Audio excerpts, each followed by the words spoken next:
mengucapkan selamat hari Minggu. Shalom bagi kita semuanya. Mari lambaikan dulu tangan saudara, amin. Firman Tuhan berkata, lebih baik satu hari di pelataran Tuhan daripada 1000 hari di tempat lain, amin. Dan selamat menikmati Tuhan. Kita percaya di minggu ini pasti kuasa Tuhan nyata dalam setiap kehidupan kita, amin. Mari tundukkan hatimu, kita berdoa. Bapa, kembali kami mengucap syukur atas kebaikan-Mu Tuhan. Bahkan anugerah-Mu yang sangat luar biasa dalam setiap kehidupan kami. Terima kasih Bapa, buat segala sesuatu yang telah Tuhan percayakan kepada kami. Kami berkata Engkau baik dan amat baik dan luar biasa dalam setiap kehidupan kami Tuhan. Terpujilah nama-Mu, biarlah kami menikmati Engkau Tuhan dalam setiap aspek kehidupan kami. Dalam nama Tuhan Yesus, saudara yang siap menyembah Tuhan, bersama-sama kita katakan, amin, haleluya. Mari datanglah dengan segenap hatimu kepada Tuhan.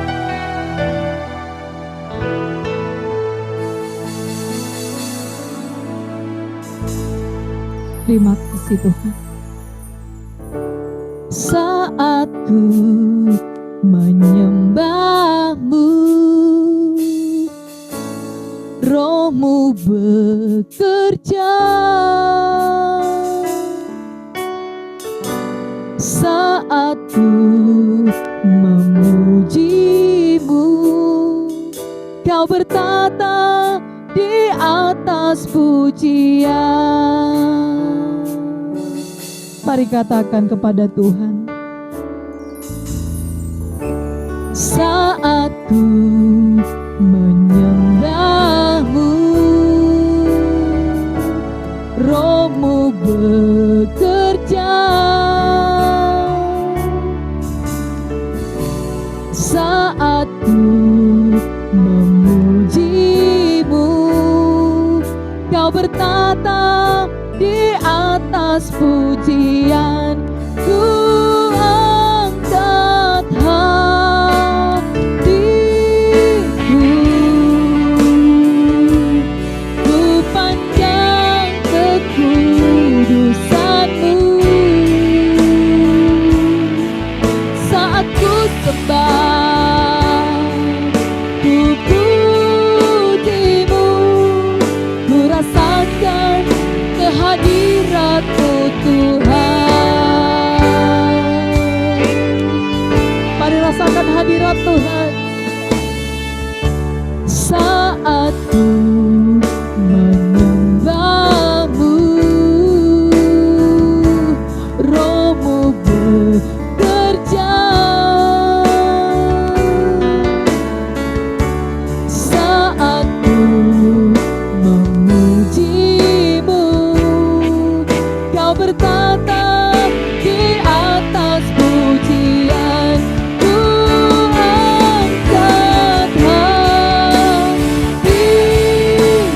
angkat hatiku, mari angkat hatimu.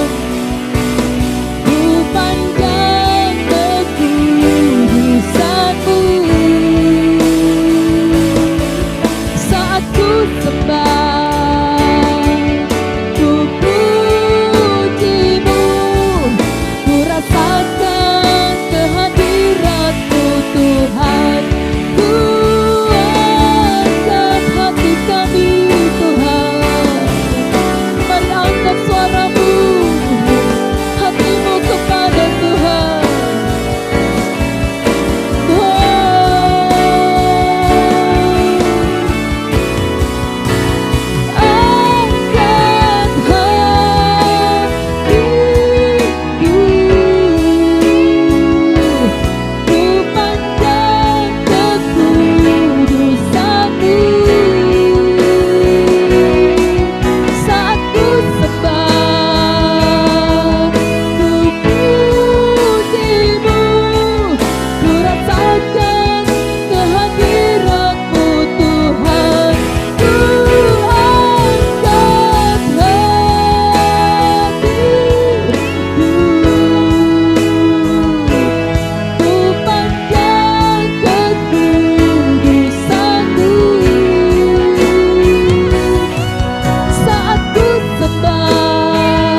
berikan tepuk tangan terdahsyat bagi Allah kita. Mari datang sembahlah Dia. Agungkan nama Tuhan.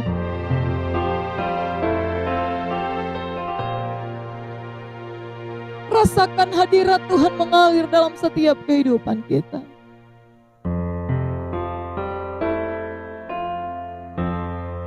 Biarlah Roh Allah bekerja seluas-luasnya, sebebas-bebasnya dalam hidup kita.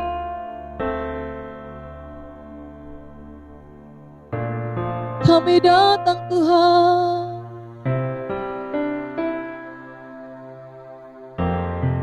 Kami datang ya Tuhan.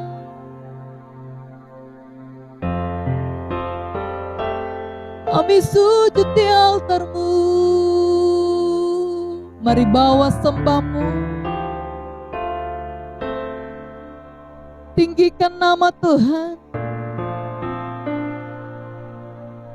Muliakan nama Yesus. Haleluya.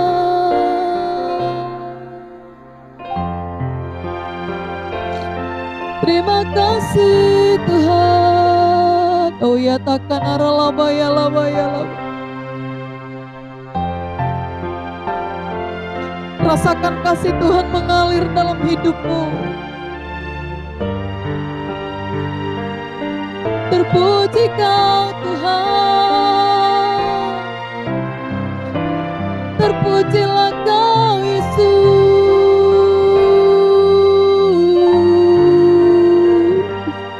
Mari dengan sungguh-sungguh datang kepada Tuhan. Kami menyembah Kau ya Tuhan.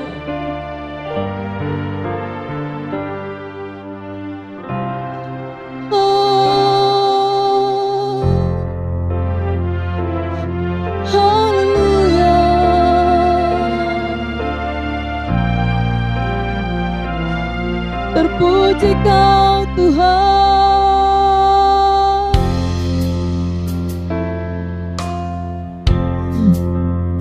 Terpuji Kau Yesus. Mari umat Tuhan, jemaat Tuhan, datanglah dengan hati bersyukur kepada Yesus.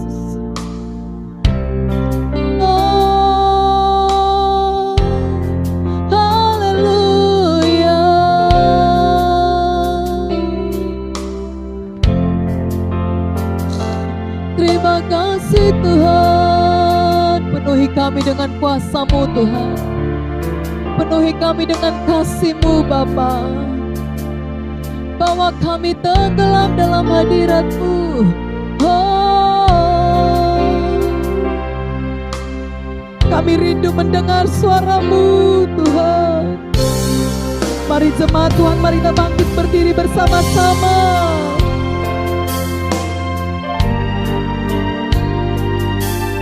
Rasakan Tuhan mengalir dalam setiap kehidupan kita.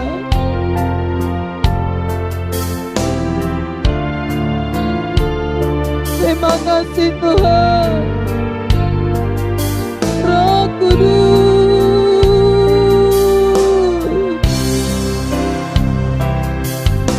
hadirat-Mu Tuhan.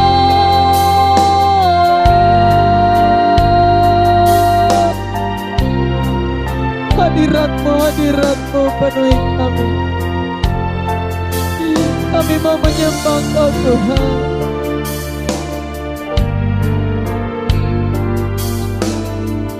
Jamah setiap hati kami. Haleluya.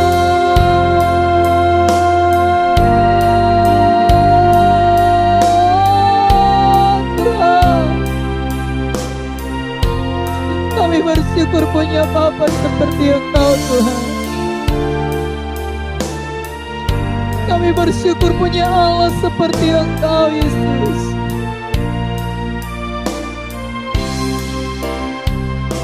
Hadirat-Mu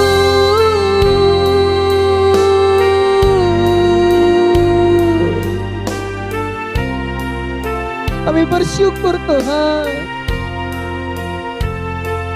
Kami menyembah Engkau Tuhan dalam roh dan kebenaran.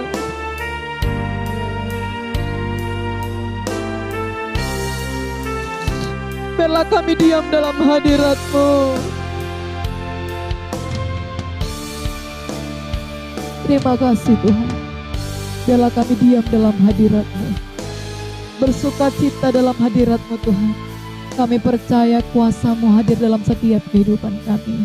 Kami diubahkan, kami dipulihkan Bapa. Terpujilah nama-Mu dalam nama Tuhan Yesus. Saudara yang siap bersukacita bersama kita katakan amin. Bersama kita katakan amin. Mari kita bertepuk tangan bagi Allah kita. Sekali lagi mari kita bertepuk tangan bagi Yesus. Haleluya. Saudara bersukacita amin. Sekali lagi saudara bersukacita amin. Yang bersukacita berikan dulu tepuk tangan yang terdahsyat bagi Allah kita. Haleluya. Kita mau bersukacita bagi Yesus kita. Saya percaya anak-anak mudanya Tuhan, kita harus lebih bersemangat bagi Allah kita. Amin. Yuk, semuanya kita bertepuk tangan. Amin.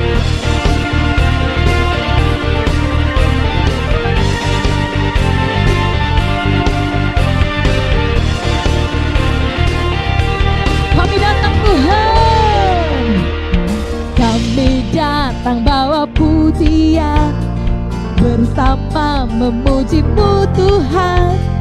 Satukan suara dan nyanyikan sorak kemenangan.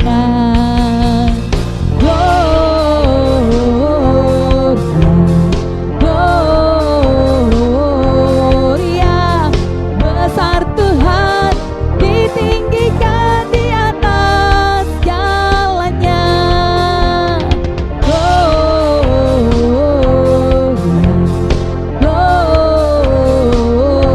Gloria, besar Tuhan, ditinggikan, puji Dia. Gloria. Yuk semuanya menari bagi Allah kita. Lambaikan tanganmu di hadapan Tuhan. Serukan haleluya.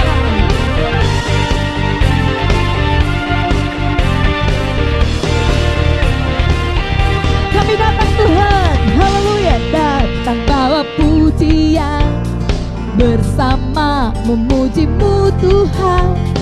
Satukan suara dan nyanyikan sorak kemenangan. Sekali lagi yuk.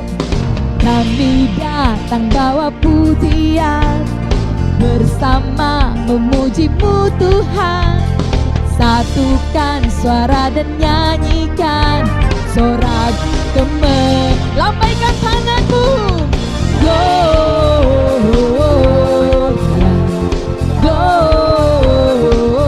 Gloria, besar Tuhan, ditinggikan di atas jalannya.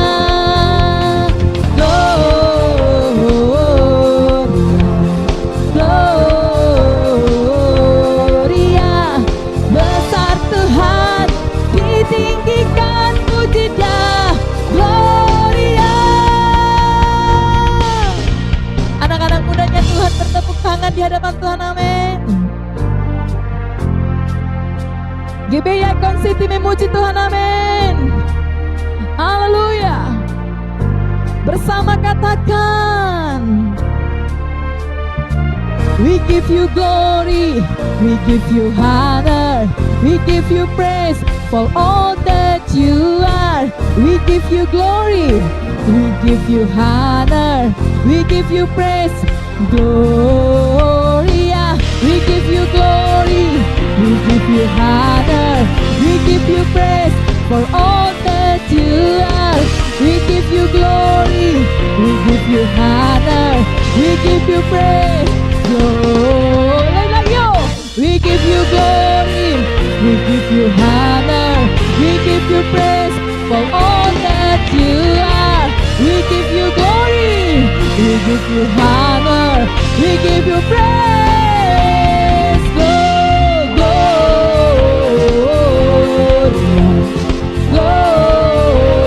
Gloria, besar Tuhan, ditinggikan di atas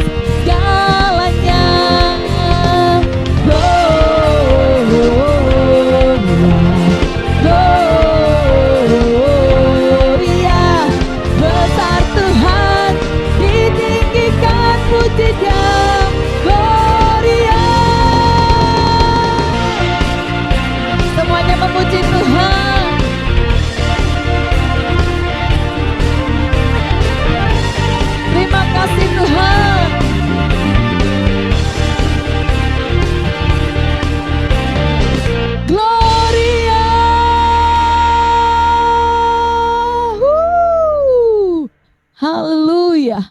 Terpujilah nama Tuhan. Amin, saudaraku. Saudara pasti bersuka cita di hadapan Tuhan karena roh kita disempurnakan oleh Tuhan. Amin. Saudara terkasih, saya persilakan duduk dalam hadirat Tuhan. Kita mau mendengarkan firman Tuhan. Kita mau tunduk akan firman Tuhan. Haleluya Tuhan Yesus. Terpujilah namamu Tuhan. Engkaulah alasan kami selama kami hidup Tuhan. Terima kasih Bapa yang baik. Terpujilah namamu, Allah Roh Kudus. Ku hidup karena anugerah-Mu. Tiada satu pun dapat ku banggakan, semua karena cinta-Mu. Ini hidupku, pimpin jalanku. Yesus pegang erat tanganku, ku tak dapat hidup di luar kasih-Mu. Bapa, jangan tinggalkan aku, Engkau alasan selama ku hidup. Engkaulah alasan kami selama kami hidup Tuhan. Mari katakan kepada Tuhan dengan segenap hatimu, dengan sungguh-sungguh di hadapan Tuhan. Kasih-Mu mengubah hidupku, Kau memilihku, selamatkan hidupku, semua karena cinta-Mu. Ini hidupku, pimpin jalanku. Yesus pegang erat tanganku, ku tak dapat hidup di luar kasih-Mu. Bapa, jangan tinggalkan aku, Engkau alasan selama ku hidup. Yesus pegang erat tanganku, ku tak dapat hidup di luar kasih-Mu. Bapa, jangan tinggalkan aku, Engkau alasan selama ku hidup.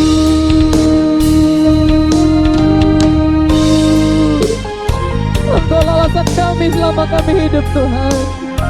Terima kasih buat penyertaan-Mu dalam hidup kami. Kasih-Mu sempurna dalam hidup kami. Terpujilah namamu. Mari angkat tanganmu, katakan Yesus pegang erat tanganku, ku tak dapat hidup di luar kasih-Mu. Bapa, jangan tinggalkan aku, Engkau alasan selama ku hidup. Yesus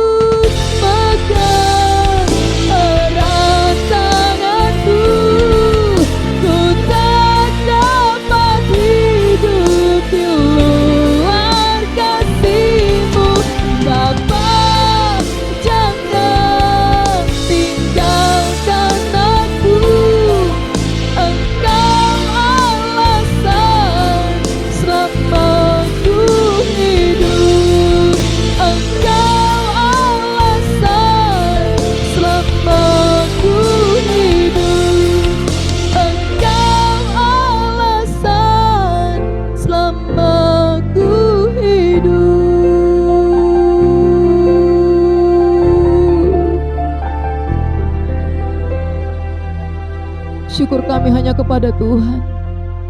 Dalam nama Tuhan Yesus, biarlah pemberitaan firman-Mu sampai kepada hati kami dan hidup kami, menjadi berkat bagi banyak orang Tuhan. Terpujilah nama Tuhan. Dalam nama Tuhan Yesus, saudara yang siap mendengarkan firman Tuhan, bersama kita katakan, amin.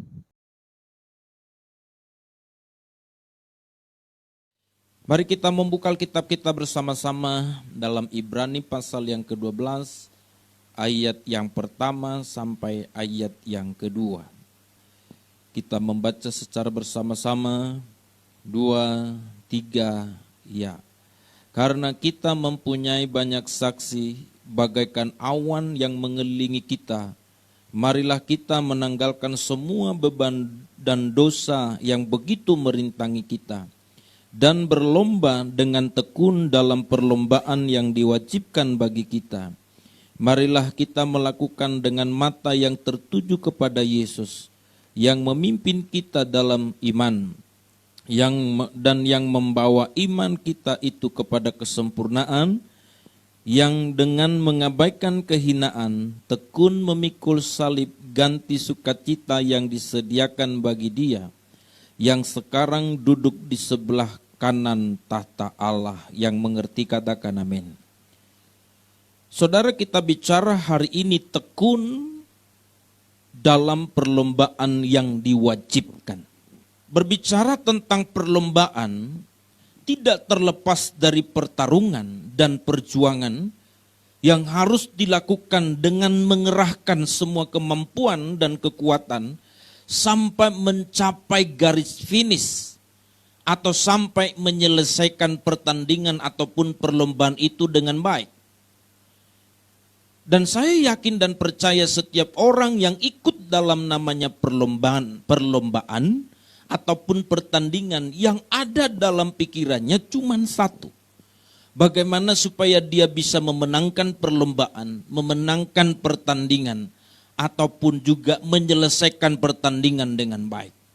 Saya tidak yakin saudaraku ada orang yang sedang ikut dalam perlombaan, tapi dia ikut dalam perlombaan tanpa mempersiapkan diri, atau tanpa sebuah semangat yang kuat, atau tanpa sebuah perjuangan atau kerja keras. Dan kalau seandainya ada orang yang ikut dalam sebuah perlombaan cuman sekedar iseng, atau cuman sekedar saudaraku coba-coba, maka apa yang terjadi? Sesungguhnya orang itu sedang mencari ataupun menjadikan dirinya menjadi orang yang akan dipermalukan di lapangan pertandingan. Saya ulang sekali lagi saudara, kalau ada peserta yang mencoba ikut dalam sebuah perlombaan, tapi tidak mempersiapkan diri untuk bertarung, berjuang, ataupun bekerja keras dengan sebuah pikiran ataupun keinginan bagaimana dia supaya muncul menjadi pemenang atau menyelesaikan perlombaan dengan baik, maka orang itu sebenarnya sedang mempermalukan diri ataupun juga sedang menghinakan diri. Sebab bisa saudara bayangkan bagaimana kalau saudara dan saya ikut dalam sebuah perlombaan, tapi waktu kita berlomba, kita tidak melakukan dengan maksimal, kita tidak melakukan dengan baik, maka kita menjadi bahan ejekan, kita menjadi bahan bulian, bahkan kita bisa menjadi buah bibir ataupun jadi yang menjadi bahan pembicaraan yang negatif maksud saya. Saudara, kita pernah melihat audisi ataupun disebut perlombaan seperti perlombaan nyanyi seperti Idol. Bagaimana saudaraku kita melihat Indonesia Idol ataupun juga yang lain sebagainya. Kita sering saudaraku disuguhkan dengan berbagai video klip. Ada orang yang ikut atau mendaftar menjadi peserta lomba, tapi suaranya false tingkat dewa saudara. Waktu dia disuruh nyanyi, yang ada saudara jurinya risih ataupun juga gak tega melihat orang yang nyanyi itu karena suaranya memang hancur berantakan. Bahkan kita yang menonton ataupun juga orang lain yang menonton pun merasa sedih atau merasa miris juga begitu. Lalu kita berpikir, waduh orang ini apa nggak sadar sih? Atau apakah orang ini tidak mempersiapkan diri? Kira-kira begitu. Dan tahukah saudara, akhirnya dia menjadi bahan ejekan atau jadi bahan lucu-lucuan. Nah coba kalau saudara juga orang mau bertanding ataupun juga mau berlomba, apalagi kalau lombanya itu yang diikuti itu adalah ya lomba tinju atau pertandingan tinju, tapi dia cuma sekedar iseng. Rupanya musuhnya, bukan musuhnya, lawan tandingnya adalah sudah mempersiapkan diri dengan matang. Maka pasti orang itu saudara kan babak belur. Bahkan bukan cuma babak belur, bisa menjadi seperti sum-sum ataupun juga bubur sum-sum gitu kira-kira. Nah, yang saya maksudkan di sini apa saudara?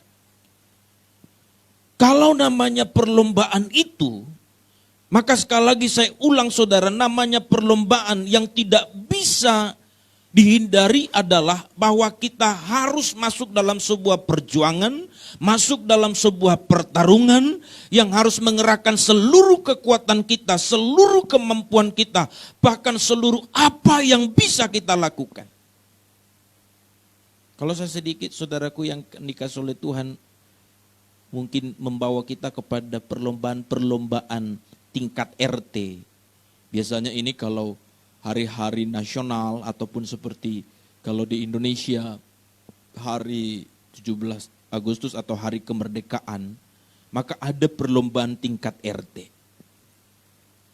Padahal hadiahnya cuman mungkin rice cooker ataupun juga dispenser, setrika atau kipas angin dan lain sebagainya. Tapi kalau kita melihat orang yang ikut sangat maksimal, sangat serius, bahkan ingin jadi pemenang. Padahal mungkin jenis perlombaannya sama seperti contohnya saya pernah melihat perlombaan bapak-bapak main bola dengan pakai daster. Sudah bisa bayangkan bapak-bapak yang tidak pernah pakai daster sekarang mesti main bola di lapangan disaksikan banyak orang. Tapi pun itu dia tetap serius dan seolah-olah saudara dia menepis ataupun seperti tidak peduli dengan apa yang ada di sekitarnya karena dia pingin memenangkan pertandingan. Ada juga pertandingan seperti menggendong pasangan dengan berlomba mungkin 100 meter. Nah yang celakanya adalah kalau pasangannya gemuk atau besar, saudaraku. Pasangan yang satu gemuk, sementara dia kurus, itu bukan menang, tapi patah pinggang, saudara. Akhirnya jadi merugikan, bukan menang. Tapi yang saya mau beritahukan pada kita hari ini apa, saudara? Bahwa yang disebut dengan perlombaan itu membutuhkan perjuangan, membutuhkan kerja keras, membutuhkan totalitas hidup kita. Nah sekarang kita bicara tentang perlombaan yang diwajibkan kepada kita. Alkitab mengatakan saudara dalam Ibrani pasal Ibrani pasal 12 ayat pertama bagian A berkata begini. Karena kita mempunyai banyak saksi bagaikan awan yang mengelilingi kita. Apa maksudnya ini saudara? Kita mempunyai banyak saksi bagaikan awan yang mengelilingi kita saat kita sedang berlomba dalam perlombaan iman. Artinya bahwa kita mempunyai banyak orang menjadi saksi. Saya ulang saudara, ini perlu pemahaman supaya saudara bisa menangkap nanti apa yang dimaksud oleh Alkitab. Karena kita banyak saksi bagaikan awan yang mengelilingi kita, artinya bahwa kita mempunyai banyak orang menjadi saksi. Menjadi saksi seperti apa Pak? Ini ada urusannya atau ada hubungannya dengan Ibrani pasal yang ke-11. Ayat yang pertama sampai selanjutnya itu menjelaskan tentang bagaimana orang-orang beriman memenangkan perlombaan iman yang diwajibkan kepada mereka dengan berbagai kesulitan, tantangan dan rintangan, bahkan juga dengan berbagai hal-hal yang membuat mereka bisa terancam, tetapi mereka bisa terus berjalan, bisa terus bertarung, bisa terus berjuang, bahkan bisa memenangkan dan menyelesaikan perlombaan iman mereka dengan baik.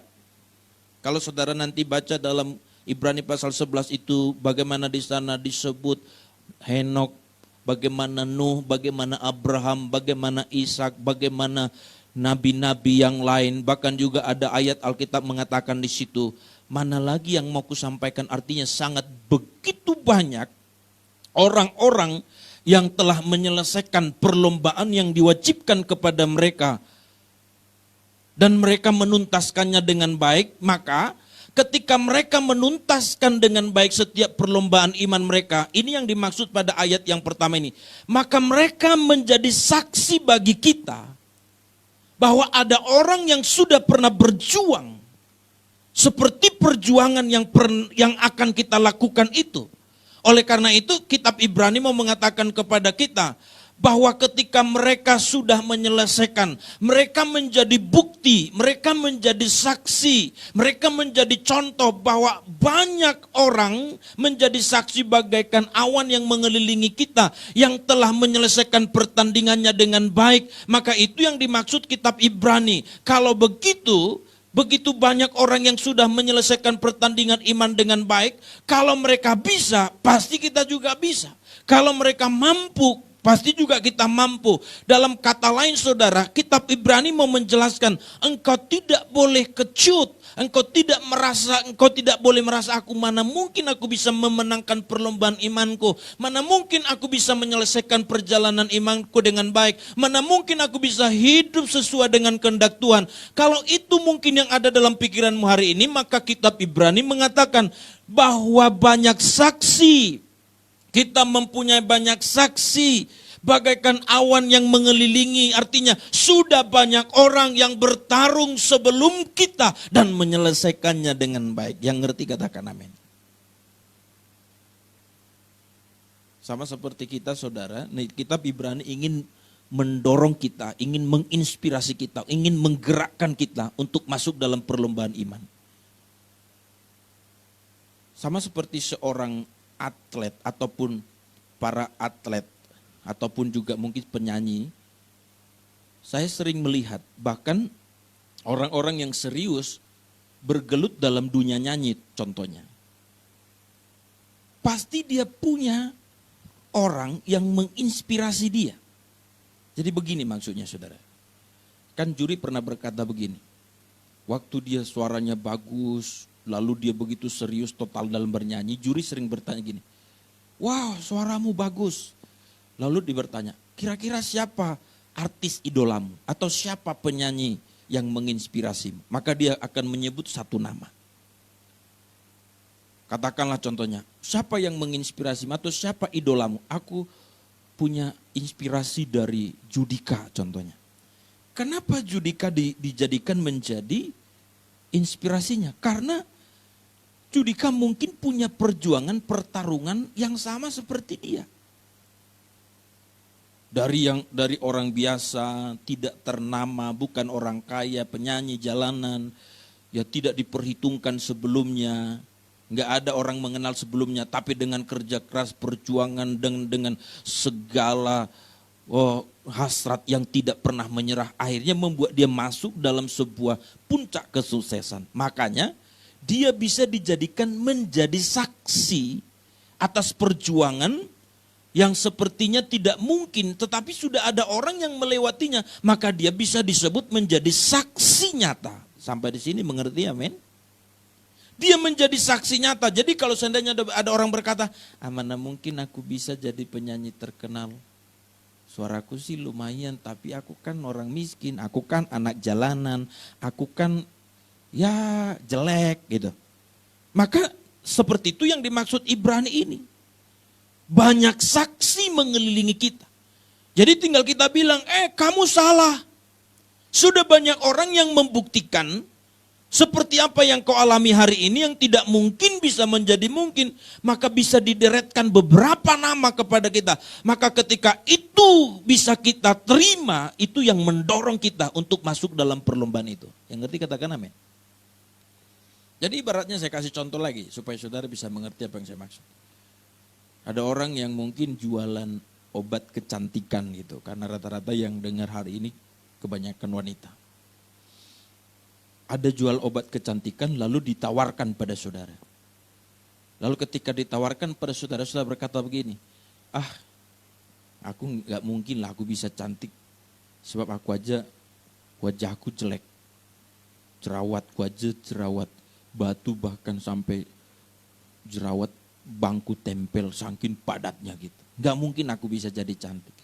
Lalu yang menawarkan obat kecantikan itu berkata begini, oh jangan salah.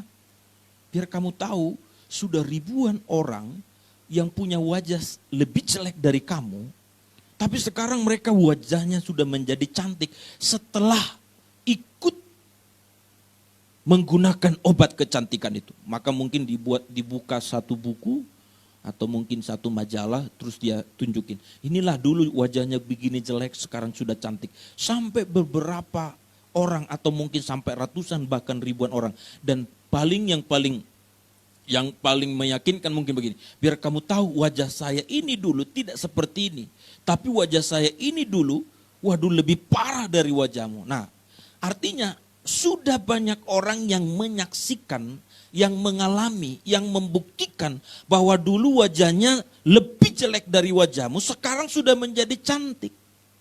Maka ketika kita bisa menerima pernyataan itu yang mendorong kita ingin masuk dan ingin menggunakan obat kecantikan itu. Sehingga kita terdorong dari tadinya kita pesimis, kita merasa tidak mungkin. Nah sekarang kita jadi merasa, oh gitu ya, rupanya bisa ya. Nah ini yang dimaksud kitab Ibrani. Berapa banyak orang berkata hari-hari ini, Allah, mana mungkin kita bisa menjadi orang benar, mana mungkin kita bisa menjadi orang baik, mana mungkin kita bisa menjadi orang yang menang atas pertandingan iman kita. Mana mungkin kita bisa mengalahkan amarah kita. Mana mungkin kita bisa mengalahkan apa yang sudah mengikat kita, kesenangan kita, bahkan juga hal-hal yang lain. Maka itu sebabnya kitab Ibrani berkata banyak saksi. Kita punya banyak saksi. Bagaikan awan yang mengelilingi kita. Dalam arti kata saudaraku yang dikasihi oleh Tuhan. Jika kita pada hari ini masuk dalam sebuah perlombaan iman, itu berarti engkau tidak sendiri, tapi sudah banyak orang yang telah melewati dan menjalaninya. Sekarang kita harus punya komitmen, harus kita punya semangat, punya spirit untuk masuk dalam perlombaan yang diwajibkan bagi kita. Katakan amin. Yang ngerti katakan amin. Saudaraku yang dikasihi oleh Tuhan, dan jika kita mengatakan bahwa kita tidak mungkin bisa melewati dan memenangkan perlombaan iman yang diwajibkan bagi kita, itu berarti kita meniadakan dan mengabaikan, bahkan menghina perjuangan mereka yang menjadi saksi atas perjalanan iman itu.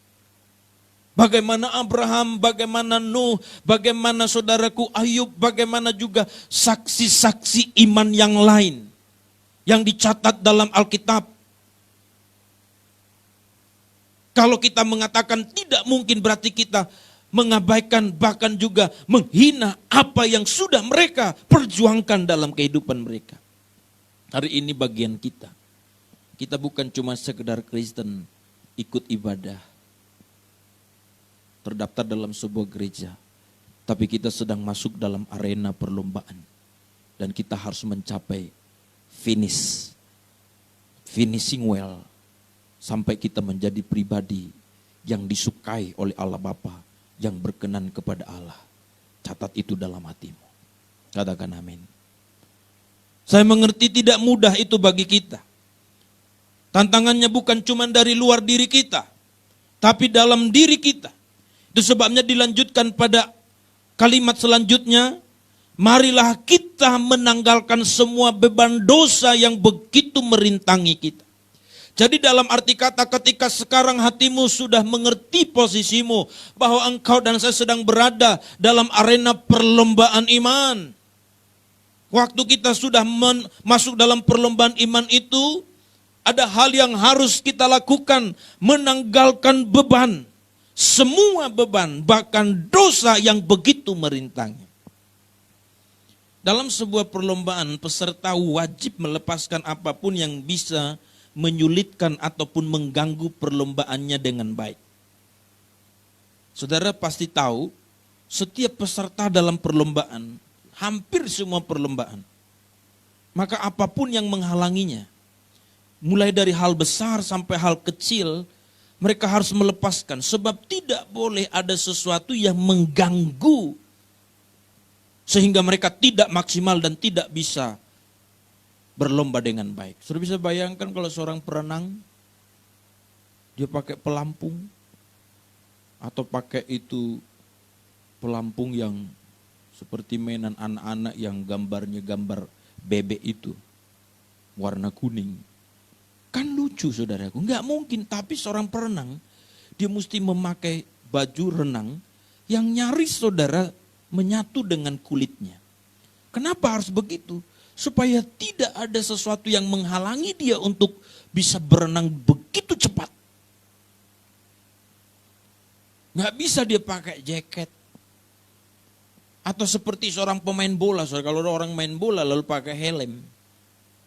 Lalu orang berkata, kenapa kau pakai helm? Ah, takut kepalaku kebentur, nanti pecah. Itu kan nggak mungkin saudara. Sebab kalau dia berlari pakai helm, kepalanya lebih berat. Atau mungkin seorang kiper, penjaga gawang, wah dia pakai reben, pakai kacamata hitam. Lalu alasannya, kenapa kau pakai kacamata hitam? Wah silau, ada matahari yang buat saya silau. Itu tidak mungkin saudara. Artinya begini, dari hal yang kecil, apapun yang merintangi mesti ditinggalkan. Untuk membuat kita jatuh tidak perlu batu sebesar gajah. Tapi saudara, membuat kita jatuh cukup batu kerikil kecil. Untuk membuat seorang pelari kalah, cukup dengan sebutir pasir masuk mungkin di kakinya atau di sepatunya. Maka ketika itu saudaraku yang dikasih oleh Tuhan tidak diperiksa sebelumnya. Pada saat dia berlari cuman sebutir pasir. Itu bisa mengganggu dan bisa membuat dia tidak menang. Makanya itu yang dimaksud oleh kitab Ibrani. Kalau saudara sudah mengerti hidup kita sebuah perlombaan, bukan cuma sekedar Kristen ikut acara ibadah. Tapi kita sedang berlomba. Berlomba mengalahkan kelemahan kita, berlomba mengalahkan dosa kita, berlomba mengalahkan beban hidup yang merintangi kita. Makanya di sini katakan, tanggalkan semua bebanmu, tanggalkan dosamu. Sekarang saudaraku yang dikasih oleh Tuhan, kita tidak boleh membiarkan hal kecil apapun yang menghalangi perlombaan kita. Katakan amin. Coba kita introspeksi atau periksa, apa yang menghalangi atau yang memperlambat pertumbuhan rohani saudara.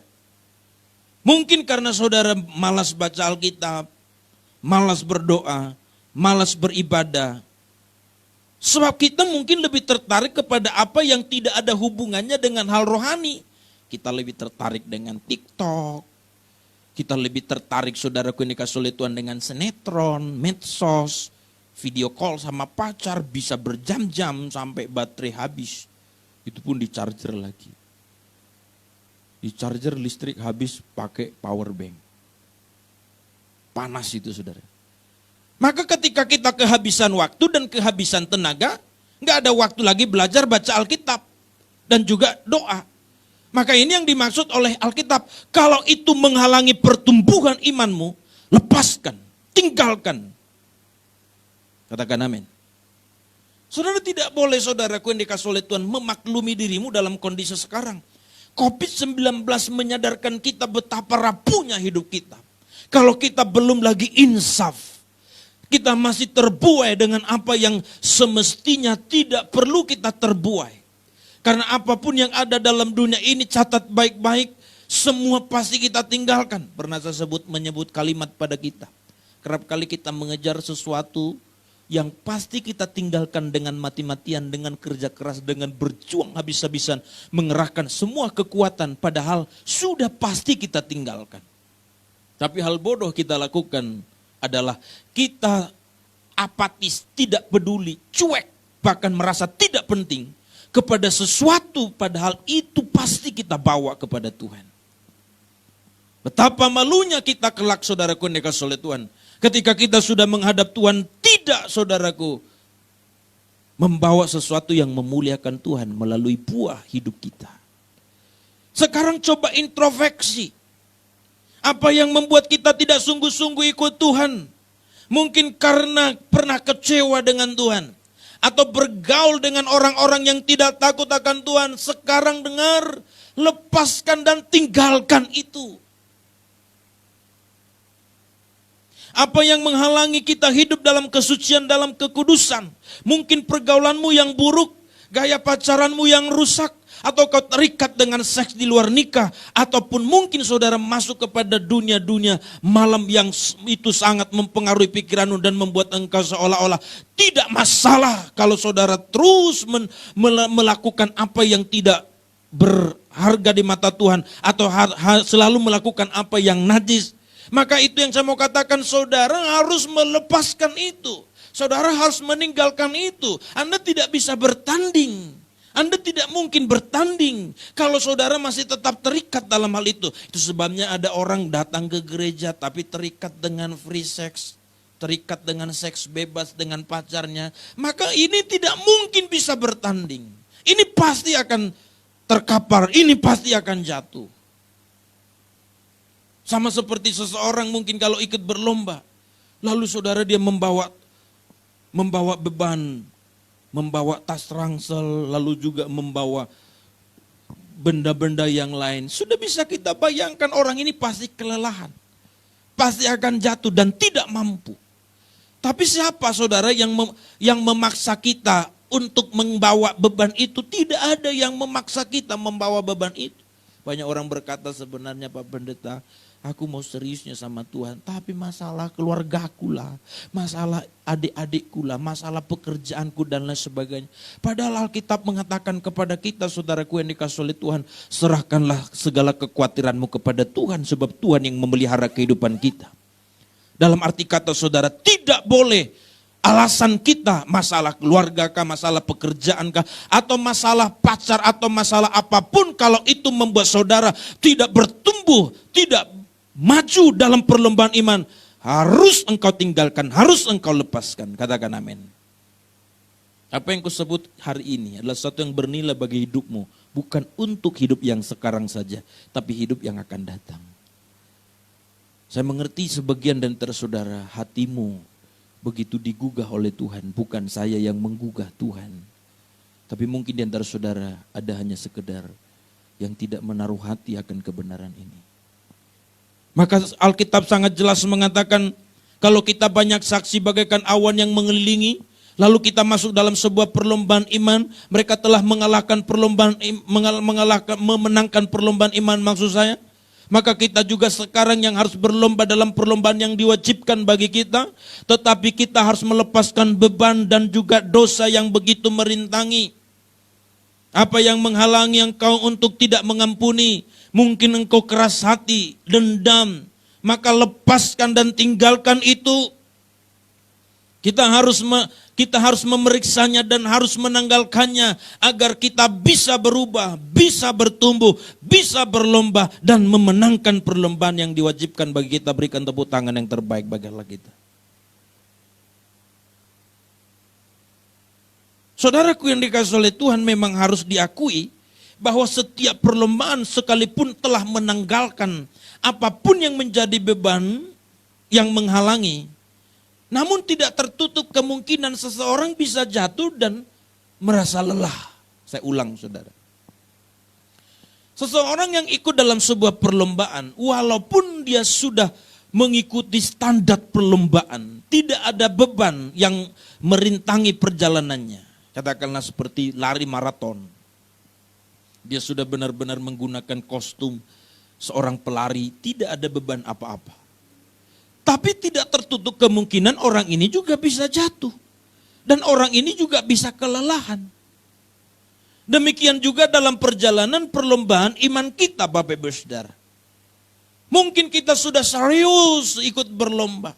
Bahkan sudah melepaskan beban-beban yang merintangi. Bahkan kita sudah meninggalkan setiap dosa kita. Tetapi kerap kali kita juga bisa dalam posisi seperti berada dalam sebuah kelelahan atau jatuh. Saya mau beritahukan pada saudara, itu hal biasa dan lumrah.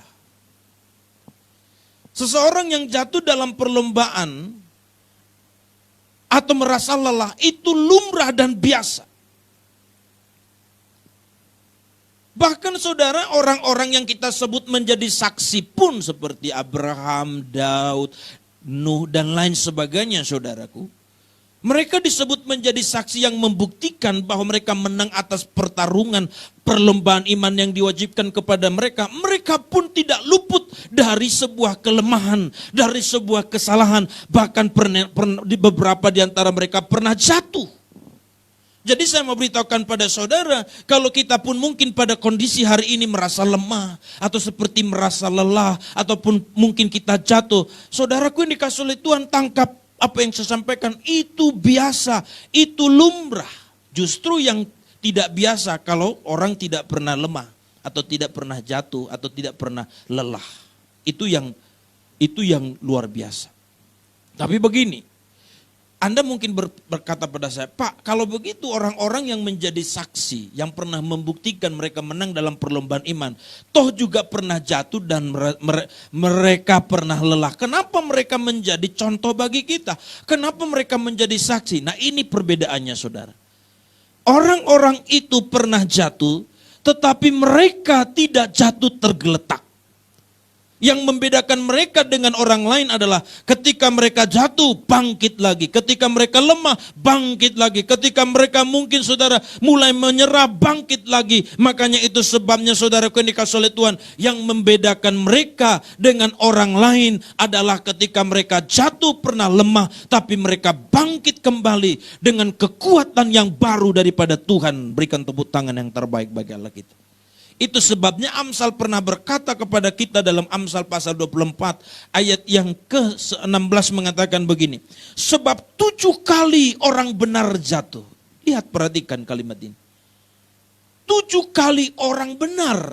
Bukan orang berdosa, bukan orang salah.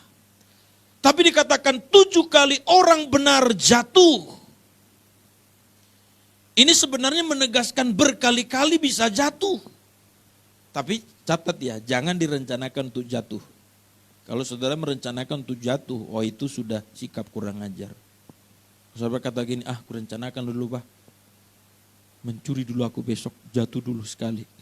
Karena Alkitab mengatakan 7 kali orang benar jatuh, oh itu mencobai Tuhan. Dan itu adalah sikap kurang ajar.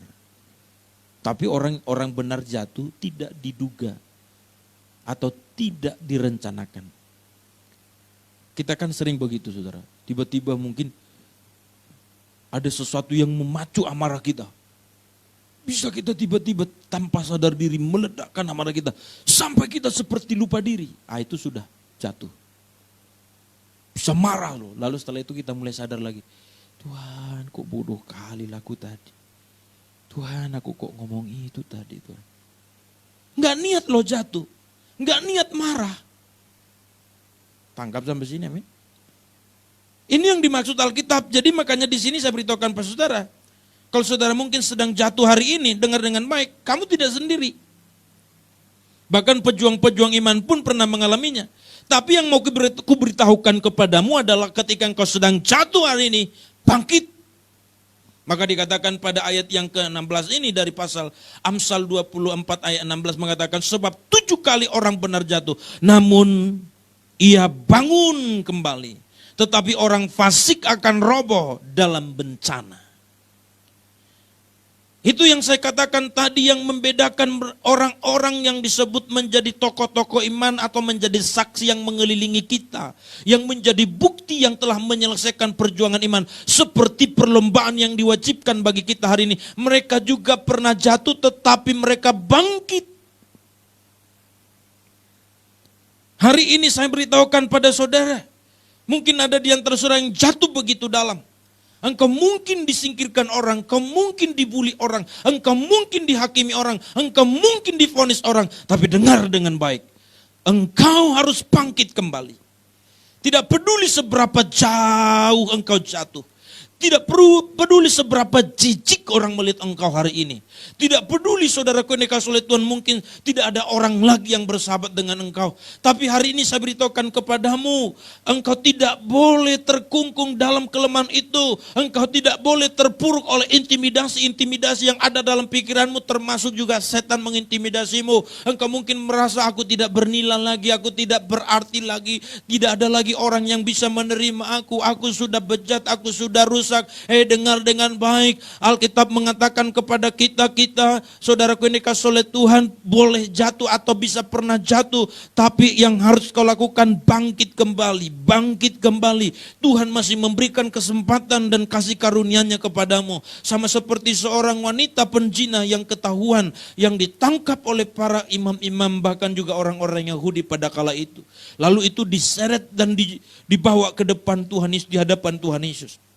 Mereka berkata, guru, wanita ini ketahuan berzina. Menurut hukum Musa, orang seperti ini harus dilempar dengan batu sampai mati. Apa kata Tuhan Yesus, saudara? Tuhan Yesus mengatakan pada kala itu, baik, itu benar. Bahwa hukum Musa menyatakan setiap orang yang berzina harus dirajam dan dilempar batu sampai mati. Sekarang siapa di antaramu yang tidak berdosa? Engkau dulu angkat batu lempar wanita ini. Dan Alkitab mengatakan tidak ada orang yang berani mengangkat batu dan melempar wanita itu. Sebab semua orang itulah orang-orang berdosa, walau dosanya berbeda. Atau jenis dosanya berbeda. Tapi Yesus pun pada kala itu, saudaraku, waktu melihat orang tidak ada yang berani melempar dan tidak ada lagi orang yang tinggal di situ sebab mereka pergi dengan malu. Yesus bicara pada wanita itu. Dia tidak berkata, bicara memaki-maki, kurang ngajar kau, setan kau, kuntilana kau. Buat malu aja kau, mati aja kau, gantung diri aja kau sekalian. Bukan itu yang dikatakan Tuhan Yesus. Tapi Tuhan Yesus berkata kepada dia, hai wanita, adakah orang yang menghukum engkau? Lalu pada kala itu Yesus berkata, aku pun tidak menghukum engkau. Pergilah, artinya bangkitlah. Tapi jangan berbuat dosa lagi. Pesan terakhir itu menjadi kesimpulan. Jangan berbuat dosa lagi. Umat Tuhan, jemaat Tuhan khususnya yang ada di Malaysia sekarang ini. Bahkan yang ada di Indonesia dimanapun saudara berada. Dunia yang sedang kita hidupi hari ini seolah-olah pergaulan bebas itu hal yang biasa. Saya kerap kali bisa juga menangis dalam hati. Begitu serius kita ingin membawa para umat-umat Tuhan untuk hidup dalam kebenarannya. Tapi begitu serius juga orang-orang yang bersama dengan kita, bahkan juga orang-orang yang ada bersama kita serius ikut dalam dosa.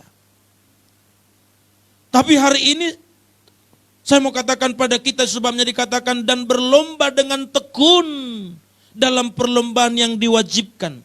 Kata tekun di situ artinya engkau harus terus menerus jatuh bangkit lagi, jatuh bangkit lagi. Terus bersabar, terus tabah. Jangan pernah berpikir untuk berhenti. Jangan pernah berpikir untuk menyerah. Sebab seburuk apapun engkau hari ini, engkau pasti bisa diubah dan dipulihkan Tuhan. Katakan amin. Dan engkau yang merasa tidak bersalah, jangan merasa hidupmu sudah selesai. Sebab persoalan kita di hadapan Tuhan bukan soal kita membunuh, mencuri, berzina, bukan. Tapi soal apakah engkau menjadikan Tuhan menjadi raja, penguasa hidupmu. Dengar, sama seperti sekarang, seperti yang saya katakan tadi dalam ilustrasi itu, penzina itu tidak lebih najis dari orang yang menyeret dia. Tapi mereka sama-sama najis. Kalau engkau pun tidak jatuh hari ini dalam perzinahan. Kalau engkau pun tidak jatuh hari ini dalam mungkin dosa-dosa yang lain. Puji Tuhan, tapi engkau tidak lebih dari mereka-mereka yang jatuh dalam dosa. Perbedaanmu dan perbedaanku, kita telah meresponi anugerah Tuhan. Kalaupun kita disucikan, kalaupun kita dibenarkan, itu bukan karena jasa kita. Tapi karena Kristus yang bersedia menyucikan kita. Katakan amin. Tidak ada hak kita untuk menghakimi siapapun, untuk menyingkirkan siapapun. Tetapi hak kita adalah berbelas kasihan. Seperti Yesus punya belas kasihan kepada wanita itu. Seperti Yesus punya belas kasihan kepada Yudas sang pengkhianat. Pun juga berbelas kasihan kepada kita. Tapi jangan sampai belas kasihannya itu kita remehkan, kita tidak hargai. Sehingga saudara seolah-olah karena Tuhan begitu murah hati berbelas kasihan pada kita, lalu kita tidak menghargainya. Apalagi saudaraku yang dikasih oleh Tuhan, yang harus Tuhan nyatakan bagi kita. Itu sebabnya dikatakan pada ayat yang kedua, kita kembali kepada ayat yang kedua. Setelah kita bertekun tadi dalam perlombaan iman, itu artinya kita tidak boleh menyerah. Tapi waktu kita jatuh bangkit lagi, bangkit lagi. Maka ayat yang kedua dikatakan, marilah kita melakukan dengan mata yang tertuju kepada Yesus. Yang memimpin kita dalam iman. Dan yang membawa iman kita itu kepada kesempurnaan. Yang dengan mengabaikan kehinaan tekun memikul salib ganti sukacita yang sediakan bagi dia. Yang sekarang duduk di sebelah kanan tahta Allah. Dengar dengan baik. Orang yang ikut dalam perlombaan iman, dia mesti mengikuti instruksi. Atau cara bertanding. Strategi bertanding dia mesti ada. Dan tahukah saudara, strategi dan cara bertanding biasanya diajari oleh gurunya. Kalau saudara suka nonton bola, maka pemain bola ada pola, strategi dalam bermain itu. Jadi mungkin kita yang tidak mengerti bola, ya kita cuma lihat ada orang main bola. Tapi itu ada pola, ada strategi permainan. Dan itu yang men-setting itu adalah guru ataupun pelatih. Nah ibaratnya kalau dia main bola.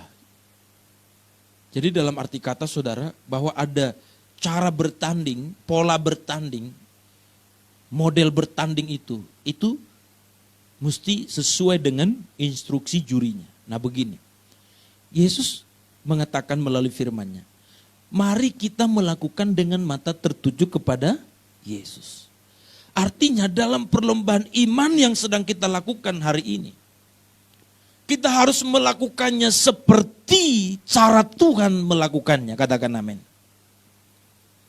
Nggak boleh kita memakai cara lain. Nggak boleh kita memakai model lain. Nggak boleh kita jadikan yang lain menjadi teladan sempurna. Walaupun tadi ada saksi yang bisa kita jadikan menjadi motivasi yang mendorong kita untuk membakar semangat juang kita. Ternyata ada orang-orang yang berdosa seperti kita telah menang dalam perjuangan iman. Mereka bisa menjadi motivasi ataupun yang mendongkrak semangat kita. Tangkap sampai sini, amin. Tapi cara kita berjuang tidak boleh kita pakai caranya Abraham. Tidak boleh kita pakai caranya Daud. Tidak boleh kita pakai cara-cara daripada tokoh-tokoh iman yang lain. Tapi cara yang harus kita pakai adalah cara Kristus berjuang dan berlomba dalam perlombaan iman. Waktu mengenakan tubuh seperti kita, itu yang harus kita lakukan. Yang percaya katakan amin. Maka dikatakan di situ saudaraku, mari kita melakukannya dengan mata tertuju kepada Yesus. Artinya dia yang menjadi contoh yang kita ikuti, yang kita teladani, yang kita perhatikan. Instruksi dia yang harus kita dengar. Arahan dia yang harus kita dengar. Kita tidak boleh saudaraku yang dikasih oleh Tuhan bertanding atau berlomba sesuka hati kita saja. Enggak boleh saudaraku yang dikasih oleh Tuhan seorang pelari berlari sesuka hati saja. Atau seorang pemain bola dia asal menendang ataupun berdiri di posisi sesuka hati saja. Tapi dia mesti mengikuti yang disebut instruksi pelatihnya maksud saya. Maka saudaraku yang dikasih oleh Tuhan demikian dengan kita. Kalau saudara berlomba dalam iman dengan caramu sendiri, atau engkau dengan menggunakan cara-cara yang tidak tepat, pasti hal itu tidak menyenangkan hati Tuhan. Dan saya memberitahukan kepada kita, motivasi daripada Tuhan Yesus adalah hanya untuk menyenangkan Bapa di sorga. Maka waktu kita juga pada kala ini sedang ikut dalam perlombaan iman, hal ini harus menjadi dasar kita. Seperti Yesus melakukannya hanya untuk menyenangkan Bapa di sorga, pun kita harus melakukannya untuk menyenangkan Bapa di surga. Katakan amin. Maka dikatakan di situ, mari kita melakukan dengan mata tertuju kepada Yesus yang memimpin kita dalam iman. Apa itu iman? Bagaimana kita percaya bahwa Allah ada. Dia akan membawa kita kepada Allah yang hidup. Kepada Allah Bapa. Dan dikatakan dan yang membawa iman kita kepada kesempurnaan. Katakan kesempurnaan. Artinya dialah yang menyempurnakan. Dalam diri dialah kita sempurna. Yang dengan mengabaikan kehinaan tekun memikul salib ganti sukacita yang disediakan bagi dia. Ini penting saudara. Bagaimana Tuhan Yesus pada kala itu dalam mengikuti perlombaan yang diwajibkan kepada dia. Dia tekun memikul salib. Lalu mengabaikan. Katakan mengabaikan. Mengabaikan setiap hinaan. Hari itu dia diejek, dicambuk, diludahi. Tapi diabaikan semuanya itu. Coba kalau tidak diabaikan. Kalau tidak diabaikan, dia angkat itu salib, dia pukul sama orang itu semua, habis semuanya. Tapi diabaikan maksudnya, dalam yang diabaikan, dia tidak peduli. Artinya gini, bukan tidak didengar, tapi gini, yang aku memikul salib karena untuk menyenangkan Bapakku di surga. Aku melakukannya demi menuruti kehendak Bapakku di surga. Ini yang menjadi konsentrasinya, katakan amin. Ini yang menjadi fokusnya. Jadi kalau orang meludahi dia, mencambuk dia, sakit di badannya dengan cambukan, itu tidak mengganggunya. Sebab fokusnya, ku terima semua kenyataan ini, yang penting Bapakku senang. Hari ini dengar dengan baik. Ada konsekuensi yang kita terima. Untuk menjaga kesucian kekudusanmu, kerap kali mungkin kau harus tinggalkan pacarmu. Engkau mungkin juga harus dibully ataupun diejek oleh orang lain. Untuk engkau juga bisa mengampuni orang lain. Engkau rasanya tercabik-cabik harga dirimu. Atau rasanya kamu seperti dirugikan. Tapi dengar, demi menyenangkan Bapa di surga. Engkau harus lebih terfokus kepada apa yang menjadi menyenangkan Bapa di surga daripada rasa sakit yang kau alami. Katakan amin. Daripada rasa kehilangan yang kau alami. Maka ini yang harus penting saudara. Cara Tuhan dalam melakukan perlombaan seperti Yesus adalah dia tekun memikul salib. Salib itu sesuatu yang tidak bisa kita hindari. Ada mungkin tetangga kita yang mulutnya begitu tajam seperti pisau silet. Nggak bisa kita hindari kan, kecuali kita pindah. Itu jadi salib kita. Atau mungkin ada keluarga kakak kita, abang kita, keluarga atau papa mama kita yang rasanya menjadi seseorang yang memberikan aib bagi keluarga kita. Kita malu gara-gara dia contohnya. Oh itu salibmu, pikul. Dengan cara apa? Kasihi tetap orang itu. Cintai mereka dengan cinta Kristus. Ah mana mungkin Pak? Karena engkau fokus dengan mencintai mereka. Demikianlah caramu menghormati dan memuliakan Tuhan. Artinya kau tekun mikul salib. Mengabaikan rasa malu atas aib yang mungkin kau terima dalam keluargamu. Yang ngerti katakan amin. Maka saudara yang terakhir. Dikatakan pada kalimat yang terakhir. Yang sekarang duduk di sebelah kanan tahta Allah. Begini. Dalam sebuah perlombaan, kira-kira saya mau tanya saudara. Walau mungkin tidak bisa langsung menjawab saya secara audio. Tapi gini, dalam sebuah perlombaan atau pertandingan, saya mau coba tanya, kira-kira yang berharga itu apa?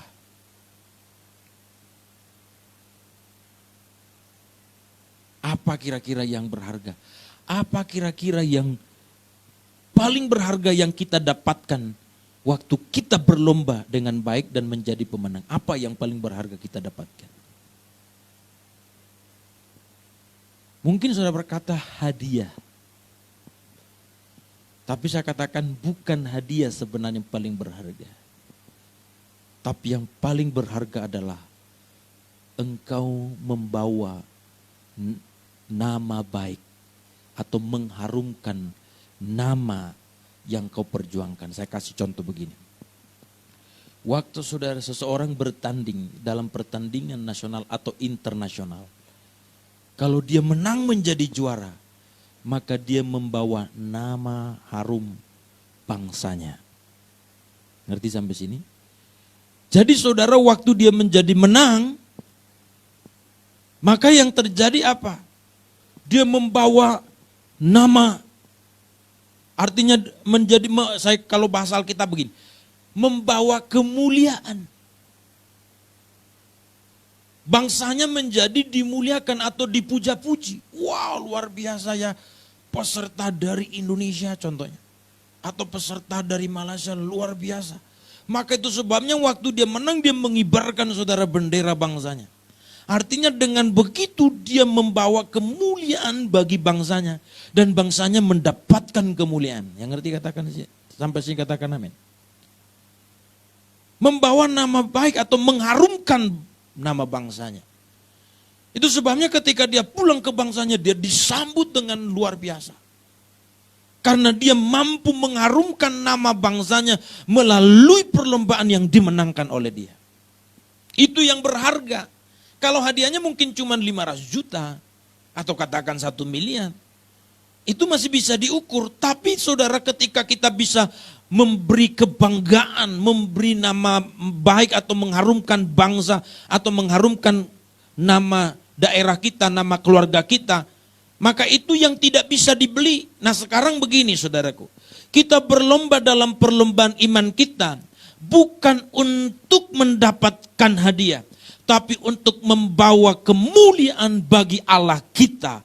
Ketika kita menang dalam menghadapi setiap perlombaan iman kita, bahwa kita sedang membawa kemuliaan kepada Tuhan Yesus Kristus. Katakan amin. Waktu kita menang dalam perlombaan iman kita, kita sedang membawa kemuliaan kepada Dia. Maka surga akan bersorak melihat kita. Dan kalau kelak kita masuk dalam kerajaan surga, kita akan disambut dengan sebuah mahkota.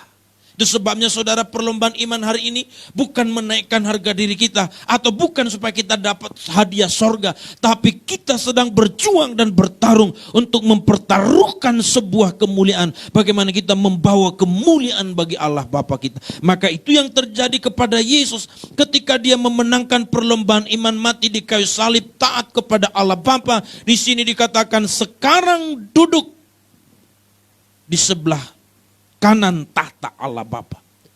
Waktu dia mempermuliakan Allah Bapa melalui hidupnya. Dan motivasinya pada kala itu bukan bagaimana supaya dia dipermuliakan sebenarnya. Tapi supaya Allah Bapa dipermuliakan. Tapi ketika Allah Bapa dipermuliakan, maka dia duduk di sebelah kanan Allah Bapa. Yang ngerti katakan amin. Sama seperti kita, waktu kita saudaraku dikasih oleh Tuhan menang atas perlombaan iman kita, maka kita membawa kemuliaan bagi Allah kita. Menang atas perlombaan iman dalam kesucian, dalam kekudusan, dan hati kita bersih. Bahkan setiap hari saudara kita mengalami perlombaan, kemenangan. Maka kemuliaan demi kemuliaan kita persembahkan kepada Allah Bapa. Dan kala itu kita juga akan dimuliakan oleh Allah Bapa. Saya tutup khotbah ini dengan pernyataan Paulus berkata begini. Penderitaan ringan yang kita hadapi sekarang tidak sebanding dengan kemuliaan yang Tuhan mau nyatakan kepada kita. Bapak Ibu saudara sekalian, dengar dengan baik. Ini yang harus kita pertaruhkan. Kita sedang mempertaruhkan nama Tuhan atas hidup kita. Karena kau dan saya anak Tuhan. Tapi kalau kau kalah, seperti seorang kalah yang atas nama bangsanya, maka dia pulang tertunduk dan dia tidak disambut apa-apa. Tapi dia pun tidak mendapat penghargaan apa-apa karena dia kalah. Malaikat Tuhan akan bertepuk sorak dengan kemenangan-kemenangan yang kita alami. Olehnya menanglah atas egomu, menanglah atas kemunafikanmu, menanglah atas kenajisanmu, menanglah atas setiap apapun yang sedang menghalangimu untuk hidup berkenan kepada Allah. Ini waktunya saudara. Kita tidak boleh hanya sekedar jadi Kristen yang hanya seremonial. Tapi harus menjadi Kristen yang memenangkan setiap perlombaan kita. Harapan saya dimanapun saudara berada. Tidak ada faedahnya, tidak ada gunanya. Kita pernah bersama dan kita pernah saling mengenal. Bahkan mungkin dekat secara emosional. Tapi kalau kita juga tidak menjadi pribadi-pribadi yang memuliakan Allah. Sebab pertemuan yang sesungguhnya kelak kita ada bersama dengan Dia dalam kerajaannya. Jangan berpikir kalau seandainya kita tidak bisa berjumpa lagi di bumi ini, lalu kita tidak berjumpa sama sekali selama-lamanya. Masih ada perjumpaan yang tidak terpisahkan, yaitu dalam kerajaan Tuhan yang kitab Wahyu mengatakan langit baru, bumi baru. Saya membujuk semua kita, umat Tuhan, seberapapun saudara yang mendengar dan yang setia, mulai dari hari ini masuk dalam perlombaan iman. Tidak peduli seberapa jauh engkau jatuh. Tidak peduli seberapa mungkin sering engkau jatuh. Bangkit lagi. Sekalipun orang lain di sekitarmu tidak mendukung, menjustis, menghakimi, ingat mereka tidak berhak apa-apa atas hidup kita. Tuhan nanti yang jadi hakim atas hidup kita. Amin buat firman Tuhan.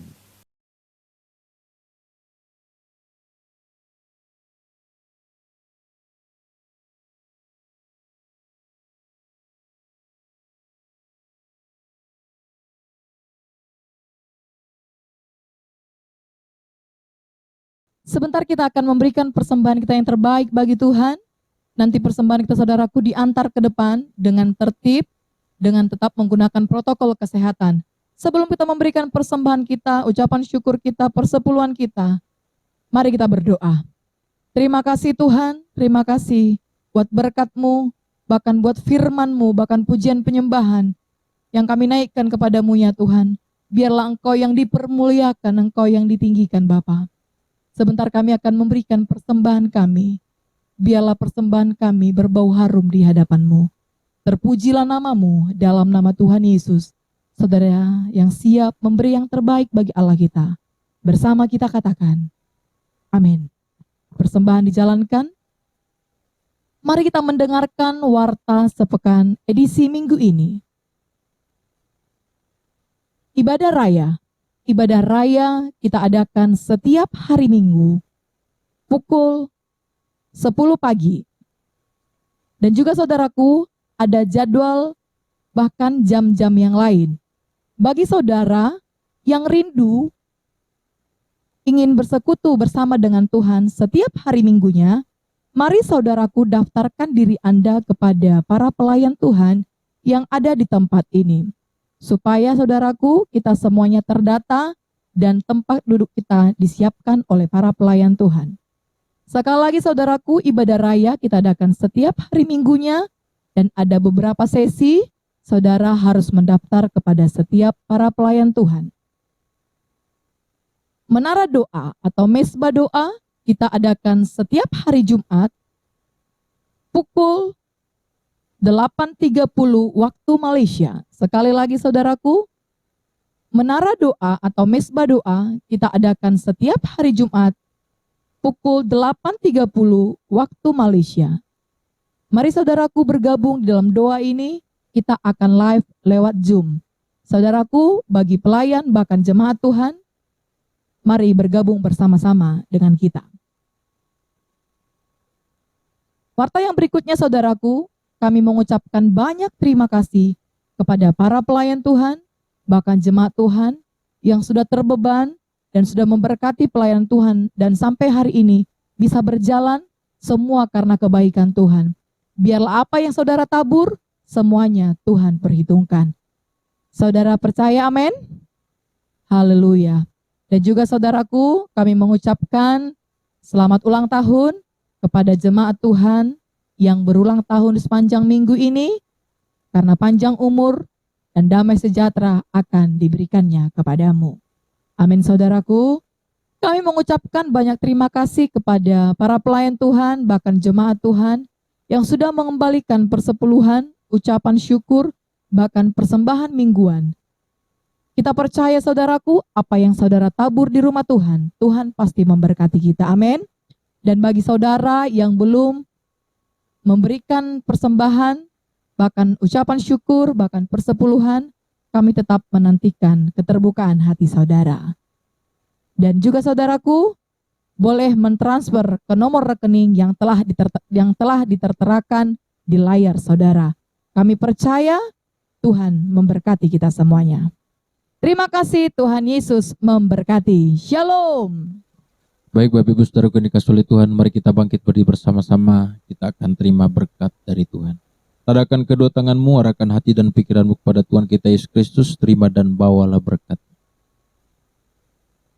Tuhan memberkati dan Tuhan melindungi engkau. Tuhan menghadapkan wajahnya kepadamu dan memberi engkau kasih karunia. Tuhan menyinari engkau dengan wajahnya dan memberi engkau damai sejahtera. Kasih karunia dari Allah Bapa yang besar di surga, cinta kasih daripada Tuhan kita Yesus Kristus, serta persekutuan dan kuat kuasa Roh Kudus, itulah yang menolong, melindungi, menyertai, dan memberkati kita hari ini sampai Maranatha Tuhan Yesus datang kedua kalinya menjemput setiap kita yang percaya kepadanya. Kita yang diberkati Tuhan bersama-sama katakan amin. Berikan tepuk tangan terbaik bagi Allah kita. Selamat hari Minggu, Tuhan Yesus memberkati. Sampai jumpa di lain kesempatan. God bless you all.